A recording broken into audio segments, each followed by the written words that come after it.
Hattori Hanzo est une véritable légende du Japon féodal, réputé pour ses talents exceptionnels de samouraï et de ninja. Il est tenu en haute estime en tant que stratège hors pair, maître des arts ninja et fidèle serviteur du shogun Tokugawa Ieyasu. À un moment crucial de l'histoire du Japon, il a servi de gardien et de stratège, dirigeant des centaines de shinobi d'Iga dans des missions qui ont renforcé le pouvoir des Tokugawa. Cette allégeance et ses extraordinaires talents de lanceur et d'espion ont fait de Hanzo une icône incarnant l'idéal du samouraï, alliant habileté martiale, perspicacité et engagement. Située dans une région montagneuse et isolée du Japon, la préfecture d'Iga était le cœur des arts shinobi et de l'entraînement des ninjas. Avec ses forêts épaisses et sa topographie vallonnée, Iga offrait un cadre idéal pour l'entraînement et le perfectionnement des techniques d'espionnage, de guérilla et d'infiltration qui caractérisaient le ninjutsu. Cette région était une sorte de bastion pour les familles et les clans qui se consacraient aux arts de la furtivité, où les compétences et les secrets du métier de shinobi étaient transmis de génération en génération dans un cercle serré de maîtres et d'apprentis. Contrairement à d'autres régions gouvernées par des seigneurs féodaux, Iga était régie par une structure clanique locale qui conservait une relative autonomie. Cette liberté a permis à la communauté shinobi d'Iga de développer ses compétences sans ingérence extérieure, protégeant ainsi ses techniques et sa philosophie des influences politiques de l'époque. Hattori Hanzo est né dans cette région et son enfance a été marquée par la rigueur et la discipline, élément essentiel à la formation d'un futur guerrier et maître des arts ninja. Issu d'une noble lignée fusionnant les traditions des samouraïs et les compétences furtives des ninjas, Hanzo a été élevé dans une atmosphère d'entraînement intense et vigilant. Dès le début, son père Hattori Yasunaga a tout fait pour préparer son fils à affronter les défis d'un monde féodal marqué par des conflits constants et des alliances fragiles. Dès l'âge de 8 ans, Hanzo s'initie aux arts martiaux et aux tactiques de guérilla. Il s'entraîne non seulement au maniement de l'épée et de la lance, mais aussi à l'espionnage, à l'infiltration et au sabotage, autant de techniques qui font partie du ninjutsu qu'il a appris dans les montagnes d'Iga. Se déplaçant habilement dans l'ombre, il a appris à escalader silencieusement les montagnes et les châteaux, à traverser les rivières sans laisser de traces et à utiliser l'environnement à son avantage, se fondant dans la nature à tel point qu'il est devenu pratiquement invisible. Encadré par des maîtres ninjas et des guerriers expérimentés, Hanzo s'est plongé dans les aspects les plus profonds du ninjutsu, l'art qui réunit le combat, le déguisement, l'infiltration et les stratégies qui utilisent la nature environnante. L'entraînement était incessant. Hanzo passait des journées entières à escalader des rochers et à explorer des grottes, perfectionnant ses capacités à se déplacer silencieusement et invisiblement, se fondant dans les ombres. Il a appris à utiliser chaque aspect de l'environnement à son profit, du rugissement du vent au jeu d'ombre et de lumière. Il s'entraînait chaque nuit à traverser les forêts et les villages sans se faire repérer, développant un contrôle parfait sur chacun de ses mouvements jusqu'à ce qu'il puisse traverser une pièce remplie de gens sans que personne le remarque. En ce qui concerne le combat, Hanzo reçoit un entraînement intensif à plusieurs armes, de la lance à l'épée en passant par le kunai. On lui apprend à utiliser des armes cachées, à lancer des projectiles avec précision et à employer des techniques de combat au corps à corps axées sur la rapidité et l'efficacité. Mais le plus grand défi était de développer son esprit, car le ninjutsu exigeait bien plus que de la force physique. Il exigeait un esprit raffiné, capable d'anticiper les mouvements de son adversaire et de prendre des décisions instantanées dans des situations extrêmement dangereuses. Hanzo a appris à rester calme face à la mort, développant ainsi un mental d'acier qui l'a fait craindre même les guerriers les plus expérimentés. Outre le combat, l'entraînement de Hanzo consistait à maîtriser les techniques de déguisement et de camouflage. Il apprit à se faire passer pour un villageois ordinaire, un moine itinérant, voire un marchand, ajustant sa posture, le ton de sa voix et même son accent en fonction du rôle qu'il jouait. Hanzo maîtrisa l'art du Enso Jutsu, la technique de transformation, qui lui permettait de revêtir de multiples identités en fonction des besoins de ses missions. Il apprit également à Iga à utiliser des herbes et des poisons, ainsi que des tactiques de survie qui lui permettaient de survivre pendant des jours dans des territoires hostiles, sans avoir besoin de ravitaillement extérieur. Le point culminant de son entraînement à Iga était l'apprentissage de stratégies d'infiltration dans les châteaux et les forteresses. Avec d'autres stagiaires, il était chargé de pénétrer discrètement dans les murs de villages ou de temples fortifiés, une tâche qui nécessitait des techniques précises d'escalade et d'infiltration. Hanzo devait souvent attendre des heures en position stationnaire, attendant le bon moment pour avancer, développant ainsi une patience qui mettait à l'épreuve les limites de l'endurance humaine. Hattori Hanzo fut élevé sous la forte influence de son père Hattori Yasunaga, un samouraï de haut rang et un chef très respecté de la région d'Iga. Yasunaga était un guerrier qui, en plus de maîtriser l'art du sabre et les tactiques militaires, avait une connaissance approfondie des techniques de furtivité et d'espionnage des ninjas, compétences qu'il avait lui-même héritées des générations précédentes de Hattori. En tant que figure d'autorité et d'inspiration, Yasunaga était bien plus qu'un père. Il était le maître sévère et silencieux dont les paroles n'étaient presque jamais prononcées en vain. Il représentait pour Hanzo le modèle idéal du guerrier alliant courage, habileté et loyauté sans faille. Très tôt, Yasunaga inculqua à Hanzo les valeurs qui guidaient la vie d'un véritable samouraï et d'un shinobi, la loyauté et la discipline. Il enseigna à son fils que le succès dans les arts martiaux ne provenait pas seulement de la force physique, mais aussi de la maîtrise de son propre esprit et de la transformation de l'esprit en une arme aussi aiguisée qu'une lame. Les leçons de Yasunaga allaient au-delà du combat physique. Il enseigna à Hanzo à garder un œil sur le monde qui l'entourait, à anticiper les mouvements de l'ennemi et à développer une présence inébranlable, comme l'eau paisible d'une rivière qui s'adapte à son cours et reflète son environnement sans perdre son essence. Yasunaga prépara également Hanzo aux éléments les plus sombres du service ninja, où la moralité était parfois sacrifiée à la survie et au devoir. Il enseigna que, pour protéger ceux à qui il avait juré fidélité, un guerrier devait être prêt à adopter n'importe quel rôle, même si cela signifiait entrer dans le côté le plus sombre de son âme et revenir avec la victoire entre ses mains. Hanzo a appris de son père que l'art de la guerre n'était pas seulement une question de victoire, mais aussi de résistance, de patience et de capacité à voir au-delà des apparences. Les enseignements de Yasunaga donnèrent à Hanzo un sens aigu de l'objectif à atteindre. Il fut élevé dans le but d'honorer son père et le nom Hattori, portant en lui la fierté d'être l'héritier d'une lignée de guerriers compétents et loyaux. Hanzo, sous la tutelle de Yasunaga, se forma non seulement en tant que guerrier, mais aussi en tant que symbole de ce que représentaient les Hattori. Des guerriers de l'ombre qui servaient avec honneur, sagesse et détermination à accomplir leur devoir jusqu'au bout, quel qu'en soit le prix. Son premier contact avec la guerre se fit lors de petites missions de reconnaissance aux côtés de guerriers aguerris, où il apprit et mit en pratique toutes les leçons de patience, d'observation et de furtivité. Ses premières rencontres lui enseignèrent l'importance de lire les mouvements de l'ennemi, de prédire ses étapes et d'agir au bon moment, une leçon qu'il gardera toute sa vie. Avec le temps, Hanzo fut considéré comme un jeune homme prometteur dont l'habileté et la prestance le distinguaient et qui deviendrait bientôt une légende. Loin d'être une enfance ordinaire, cette période de sa vie façonna celui qui sera plus tard connu sous le nom d'Oni Hanzo, le guerrier fantomatique et intrépide. À l'âge adulte, Hattori Hanzo fit preuve d'une expertise inhabituelle dans les arts shinobi, d'un sens aigu du commandement et de compétences politiques, ce qui le rendit extrêmement important aux yeux de Tokugawa Ieyasu, un seigneur régional désireux d'asseoir son pouvoir pendant la période troublée de l'ère Sengoku. Le lien entre Hanzo et les Tokugawa commença modestement. Hanzo servant de figure de soutien, chargé de missions d'espionnage, de sabotage et de reconnaissance. Ses premières missions furent cependant exécutées avec une telle efficacité que Tokugawa Ieyasu reconnut rapidement les capacités de Hanzo en tant que stratège et commandant. Se rendant compte que Hanzo possédait des compétences allant au-delà du combat pur, Ieyasu lui confia des responsabilités de plus en plus importantes, l'employant non seulement comme exécuteur de missions, mais aussi comme conseiller en matière de stratégie de guerre et de sécurité. Alors que la plupart des guerriers de l'époque étaient rompus au combat direct, Hanzo comprenait l'importance de la furtivité, de la patience et du calcul minutieux, des traits qui correspondaient parfaitement à la vision de Ieyasu, qui était un véritable savant politique et militaire. Cette compréhension mutuelle et le respect croissant entre seigneur et vassal consolidèrent la position de Hanzo en tant qu'élément essentiel de la protection et de l'ascension des Tokugawa. En 1572, la bataille de Mikata-Gahara fut l'une des plus redoutables auxquelles Tokugawa Ieyasu et ses alliés durent faire face contre les forces du légendaire seigneur de guerre Takeda Shingen, l'un des daimyo et stratèges les plus audacieux de la période Sengoku. Hattori Hanzo joua un rôle clé dans cette bataille, à la tête d'une unité d'élite et en employant des tactiques novatrices pour limiter les pertes et assurer la retraite de Ieyasu, même en cas de défaite.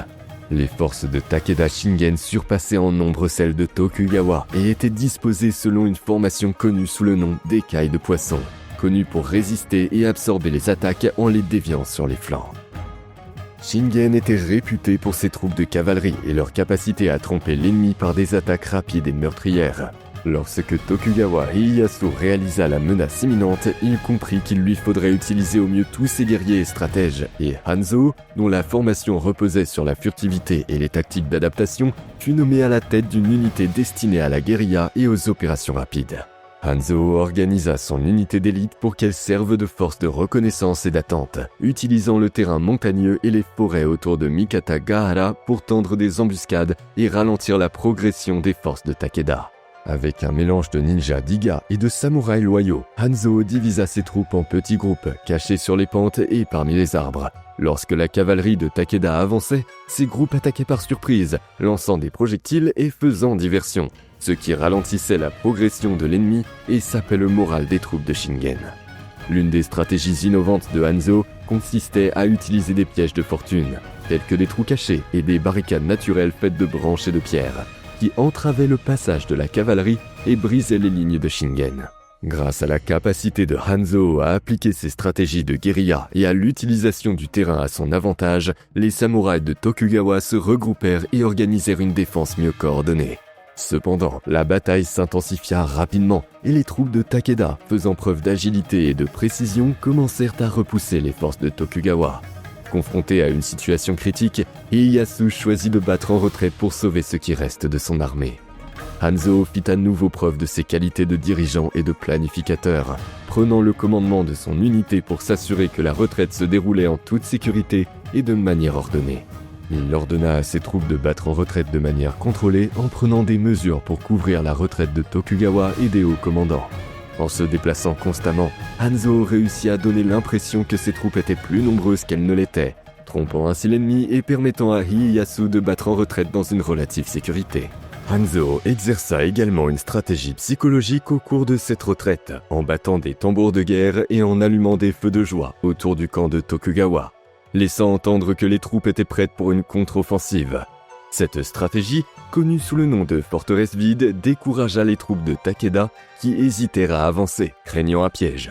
La bataille de Mikatagahara se solda par une défaite pour Tokugawa Ieyasu, mais le rôle joué par Hattori Hanzo fut essentiel pour sauver la vie de Ieyasu et le noyau de ses forces.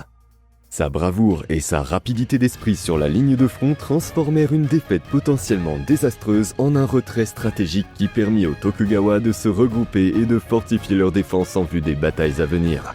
L'action de Hanzo lors de cette bataille établit sa réputation de commandant rusé et courageux, dont les tactiques révolutionnaires, associées à sa connaissance approfondie de l'art shinobi, lui permirent d'affronter des forces supérieures et de protéger son seigneur dans l'adversité. En endurant cette bataille et en regagnant son territoire, Ieyasu savait qu'avec des guerriers comme Hattori Hanzo à ses côtés, il peut vaincre même les ennemis les plus redoutables. La preuve factuelle de la loyauté de Hanzo et de la confiance que lui accordait Tokugawa se produisit pendant l'une des phases les plus dramatiques de la période Sengoku. La trahison par Akechi Mitsuhide d'Oda Nobunaga, le puissant allié de Ieyasu. En 1582, alors qu'il séjournait près d'Osaka, Tokugawa Ieyasu fut informé de l'assassinat de Nobunaga par Mitsuhide, une trahison qui déclencha une période chaotique et incertaine. Conscient que les forces de Mitsuhide seraient à sa recherche, Ieyasu se mit en quête d'un moyen sûr de s'échapper. Tokugawa Ieyasu se retrouva bloqué et vulnérable en territoire hostile. Comprenant la gravité de la situation, Tokugawa Ieyasu décida de retourner sur son territoire de Mikawa pour rassembler ses forces et se protéger d'une éventuelle poursuite. Mais la route vers Mikawa était longue et dangereuse, traversant des montagnes, des forêts et des routes gardées par les forces de Mitsuhide. C'est alors que Hattori Hanzo entra en action avec un plan audacieux pour protéger son maître et le guider à travers la province d'Iga, où Hanzo avait des liens étroits avec les guerriers shinobi locaux. Pour assurer la sécurité de Ieyasu, Hanzo rassembla tout son réseau de contacts et d'alliés à Iga, envoyant secrètement des messages et des signaux appelant les ninjas et les samouraïs locaux à se joindre à la cause. Il devrait emprunter des itinéraires inexplorés et des sentiers périlleux pour s'échapper, loin des patrouilles de Mitsuhide. Avec Hanzo en tête, Ieyasu et son petit groupe de partisans se dirigèrent vers le territoire d'Iga, où ils pouvaient compter sur la protection d'hommes expérimentés en matière d'infiltration, d'espionnage et de combat furtif. Lorsque Ieyasu et son groupe arrivèrent au col d'Otogi, ils furent accueillis par une escorte d'environ 300 ninjas d'Iga, tous fidèles à Hanzo et prêts à tous les sacrifices pour assurer la sécurité de Tokugawa. Pendant la traversée, Hanzo et ses guerriers utilisèrent le terrain montagneux et les forêts denses pour camoufler leurs mouvements et éviter toute rencontre directe avec des ennemis. Ils tendirent des embuscades et érigèrent de fausses barrières, déroutant d'éventuels poursuivants et éliminant tout espion susceptible de suivre le groupe. Chaque mouvement était calculé pour garder Ieyasu en sécurité et hors de portée des forces de Mitsuhide. Hanzo coordonnait les attaques furtives avec les ninjas d'Iga, qui lançaient des attaques surprises contre les groupes de bandits ou les patrouilles ennemies qui osaient s'approcher. La capacité de Hanzo à organiser ces attaques rapides et mortelles a permis à Ieyasu de ne jamais être exposé à une situation dangereuse. Après des jours de tension et de vigilance constante, le groupe parvint enfin à traverser le territoire d'Iga et à se mettre à l'abri dans les domaines de Mikawa. Tokugawa Ieyasu s'en sortit indemne, grâce à la direction impitoyable et ingénieuse de Hattori Hanzo. Cet acte héroïque consolida la réputation de Hanzo en tant que maître shinobi et protecteur loyal, et marqua un tournant dans les relations entre lui et Ieyasu. Dès lors, Hanzo fut considéré non seulement comme un commandant ninja, mais aussi comme le tuteur personnel de Ieyasu et une figure de confiance. En échange de son courage et de ses services, Tokugawa Ieyasu accorda à Hanzo un rôle de premier plan dans son armée, lui confiant le commandement d'une unité d'élite de 200 ninjas d'Iga. Sous la direction de Hanzo, cette unité, le Hanzomon, devint la garde personnelle de Tokugawa et la force d'opération spéciale du shogunat, chargée de protéger Ieyasu et ses successeurs. Cette position de premier plan marque l'apogée de l'ascension des Hanzo et témoigne de leur intégration complète dans la structure du pouvoir des Tokugawa. Son influence et sa réputation s'étendent et le nom de Hattori Hanzo devient synonyme de dévouement, de stratégie et de courage inébranlable. À mesure que la réputation de Hattori Hanzo grandit, son statut dépasse celui d'un simple commandant shinobi et devient légendaire. Ses aptitudes exceptionnelles au combat, sa loyauté inébranlable envers Tokugawa Ieyasu et ses tactiques révolutionnaires et imprévisibles ont commencé à être racontées par ceux qui ont été témoins de ses exploits. Dans l'esprit collectif, Hanzo apparaît rapidement comme plus qu'un guerrier. Il est perçu comme un véritable maître de l'ombre, un homme dont la présence imposante intimide les ennemis et inspire les alliés. Ses exploits ont non seulement établi sa réputation comme l'un des plus grands stratèges du Japon féodal, mais ils ont également donné naissance à des récits qui, mêlant réalité et mythe, ont rehaussé son profil parmi les clans et les troupes qui l'ont connu. Avec le temps, des rumeurs sont apparues quant à l'existence de pouvoirs surnaturels chez Hanzo. Rumeurs largement alimentées par la capacité de ses guerriers à se déplacer silencieusement et à disparaître dans l'ombre, caractéristique qui le rendait presque invisible aux yeux de ses adversaires. De plus, sa façon d'aborder les combats en affrontant le danger avec calme et une précision mortelle contribuait à créer autour de lui une mystérieuse aura de force surnaturelle. Les soldats étaient de plus en plus convaincus que Hanzo possédait des capacités mystiques lui permettant de prédire les actions de ses ennemis et de modeler l'environnement en sa faveur. Cette crainte croissante, combinée à la peur, a conduit Hattori Hanzo à être surnommé Oni Hanzo ou démon Hanzo. En japonais, le terme Oni ne désigne pas exactement un démon au sens occidental du terme, mais une entité puissante et terrifiante, une force qui impose le respect et la crainte. Ce surnom est devenu populaire parmi ceux qui l'ont affronté ou qui ont appris sa bravoure et sa présence quasi surnaturelle sur le champ de bataille. Pour ses ennemis, Hanzo était un véritable démon, impossible à attraper, impitoyable dans ses actions et capable de semer la terreur dans leur cœur par sa simple présence. Cependant, pour les alliés, le démon Hanzo était une force puissante et protectrice, quelqu'un qui était constamment à l'avant-garde des batailles et prêt à tout sacrifier pour Tokugawa. On raconte que Hanzo pouvait détecter la présence de ses ennemis avant même de les voir et que, lors des nuits sombres, sa silhouette sortait de l'ombre pour frapper ceux qui menaçaient Tokugawa. Bien qu'embellis par le zèle populaire, ces récits contribuèrent à construire le mythe de Hanzo, qui jouissait de cette réputation et utilisait son réseau d'agents secrets pour répandre ses légendes et accroître sa réputation et son aura mystique. En 1600, la bataille de Sekigahara fut l'un des moments les plus cruciaux de l'histoire du Japon, un événement qui allait façonner l'avenir du pays et ouvrir la voie à l'établissement du shogunat Tokugawa. Hattori Hanzo joua un rôle important dans cette victoire, utilisant ses capacités d'espionnage, d'infiltration et de direction pour assurer le succès des forces Tokugawa contre les ennemis dirigés par Ishida Mitsunari. Il mit en place un vaste réseau d'espions qui surveillait discrètement les mouvements de l'armée ennemie et transmettait des informations vitales au Tokugawa. Ce réseau était essentiel pour que Ieyasu puisse saisir les intentions de Mitsunari et de ses alliés, lui permettant ainsi d'élaborer une stratégie capable d'anticiper les mouvements de son adversaire. Durant les jours précédant Sekigahara, Hanzo mena une série de missions d'infiltration dans les lignes ennemies. Avec un petit groupe de ninjas d'élite, il sabota les avant-postes, coupa les lignes de communication et instilla un sentiment d'incertitude parmi les troupes de Mitsunari. Ces opérations non seulement ébranlèrent le moral de l'ennemi, mais rendirent également difficile la coordination entre les différentes factions soutenant Mitsunari, augmentant les tensions et les faiblesses entre les différents seigneurs de la guerre. Cette faible cohésion de l'armée occidentale fut un facteur clé que Tokugawa Ieyasu sut magistralement exploiter au cours de la bataille.